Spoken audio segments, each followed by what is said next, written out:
Hello everyone, कैसे हैं आप सभी। आप सबका मेरे चैनल पर स्वागत है। ये कुछ पॉइंट्स हैं जो मेरे बारे में लिखे हुए हैं। मेरा नाम सोनम सोनी है और मैं एक स्पेशल एजुकेटर हूँ। लास्ट हमने जो वीडियो डिस्कस की थी, आज उस टॉपिक के हम क्वेश्चन डिस्कस करेंगे ताकि आपको किसी भी तरह का डाउट रहा है पीछे तो वो क्लियर हो जाए और साथ ही साथ हमारा रिवीजन अच्छे से हो जाए। लास्ट जो हमने टॉपिक पढ़ा था, इंट्रोडक्शन टू स्पेशल एजुकेशन, जितना मैंने पढ़ाया था उसी में से मैंने 20 क्वेश्चंस क्रिएट किए हैं। इन 20 क्वेश्चंस को हम 4 दिन में डिवाइड करके करेंगे ताकि वीडियो काफ़ी लंबी ना खींचे और आप लोग का इंटरेस्ट बना रहे।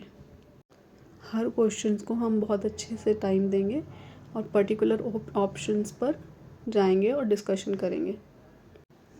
जैसे कि टॉपिक आप जानते ही हैं कि क्या है। टॉपिक हमारा इंट्रोडक्शन टू स्पेशल एजुकेशन जो हमने लास्ट किया था उससे रिलेटेड क्वेश्चंस हैं। तो स्टार्ट करते हैं। किसी भी तरह का कुछ भी डाउट है तो आप लोग मुझसे कमेंट में पूछ सकते हैं। पहला क्वेश्चन अपना है, what does special education aim to address. Special education का एम क्या है। अब हम हर ऑप्शंस को देखें, एक एक ऑप्शन की बात करें तो पहला ऑप्शन हमारा है uniform teaching method. Uniform teaching method का मतलब ये होता है, यूनिफॉर्म मतलब ये होता है कि एक ही पैटर्न में एक ही तरीके से आप हर बच्चे को ट्रीट कर रहे हो और एक ही मेथड से आप उसको पढ़ा रहे हो। तो स्पेशल एजुकेशन का ये एम बिल्कुल नहीं हो सकता, क्योंकि हमारे पास डिफरेंट तरह के डिफरेंट नीड्स वाले बच्चे होते हैं। आप उनके साथ यूनिफॉर्म पैटर्न अप्लाई नहीं कर सकते हैं।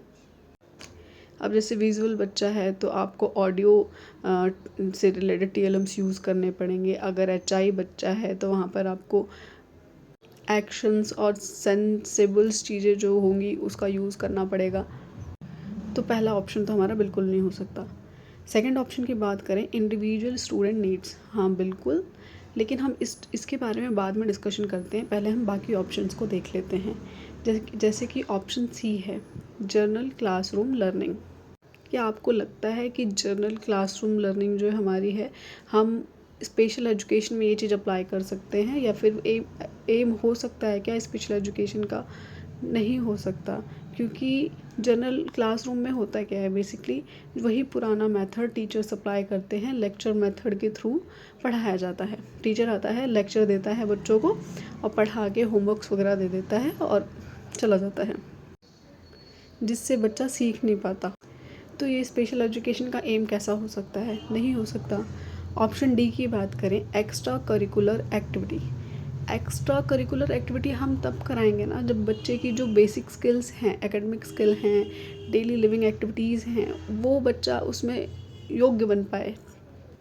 जब बच्चा अपनी डेली लिविंग एक्टिविटीज़ हैं, जैसे खुद को पब्लिक प्लेस पर कैसे बिहेव करना है, वॉशरूम यूज़ कैसे करना है, या फिर काफ़ी चीज़ें, जो भी खाना कैसे खाना है, ड्रेसअप कैसे होना है, जब बच्चा ये कर पाएगा और उसकी जो बेसिक एकेडमिक स्किल्स हैं वो कर पाएगा, तब जाके हम एक्स्ट्रा करिकुलर एक्टिविटीज़ कराएंगे ना।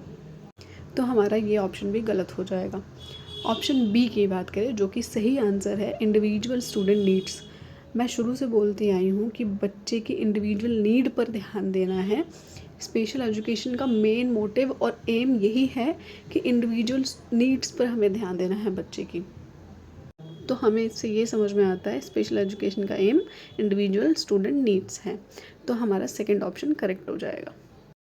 अब आता है second question, which term describe children who are different physically, mentally, socially और इमोशनली। ऐसा कौन सा टर्म है इन ऑप्शंस में से जो हमें बताता है कि जो बच्चे डिफरेंट हैं, जैसे कि फिज़िकली हैं, मेंटली हैं, फिर सोशली हैं, फिर इमोशनली हैं। तो ऐसे बच्चों के लिए हम कौन सा शब्द, कौन सा टर्म यूज़ करते हैं, हमें इसमें ये बताना है। जैसे कि फर्स्ट ऑप्शन है जर्नल स्टूडेंट, नहीं बिल्कुल भी नहीं। सेकंड है एक्सेप्शनल चिल्ड्रन, हाँ। सी है नॉर्मल चिल्ड्रन, बिल्कुल भी नहीं। डी है एडवांस लर्नर, बिल्कुल भी नहीं। हमारा बी ऑप्शन करेक्ट है, exceptional children. Okay. Third question की बात करें, special education is based on which type of support.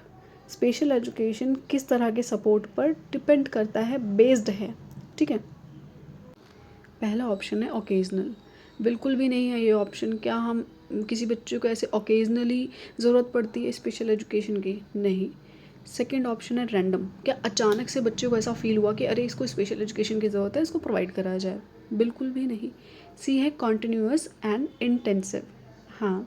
D option है टम्परेरी, क्या ये एजुकेशन बेस्ड है, टम्परेरी एजुकेशन है, क्या टम्परेरी बेस्ड है किसी चीज़ पे? नहीं, बिल्कुल भी नहीं।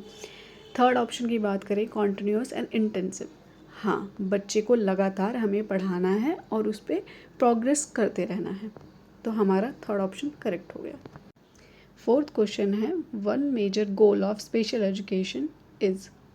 स्पेशल एजुकेशन का एक मेजर गोल बताना है हमें कि क्या है। पहला ऑप्शन है अपना लेट आइडेंटिफिकेशन ऑफ नीड। क्या आपको लगता है कि हमने ऐसा कुछ पीछे पढ़ा कि लेट आइडेंटिफिकेशन करना है, लेट आइडेंटिफाई करना है चीज़ों को, स्पेशल नीड जो बच्चा है उसका? बिल्कुल भी नहीं, गलत है ये ऑप्शन।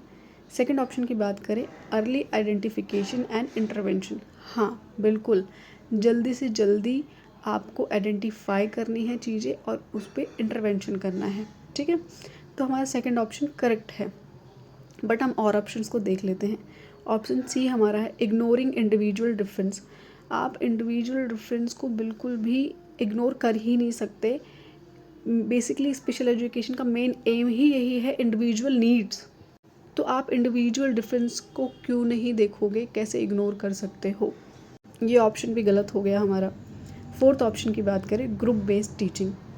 ग्रुप बेस्ड टीचिंग में तो यही होगा ना कि हर बच्चा बैठा है और उसको हमने एक ही मेथड से, एक ही तरीके से पढ़ा दिया। क्या ऐसा हो सकता है स्पेशल एजुकेशन में? नहीं हो सकता।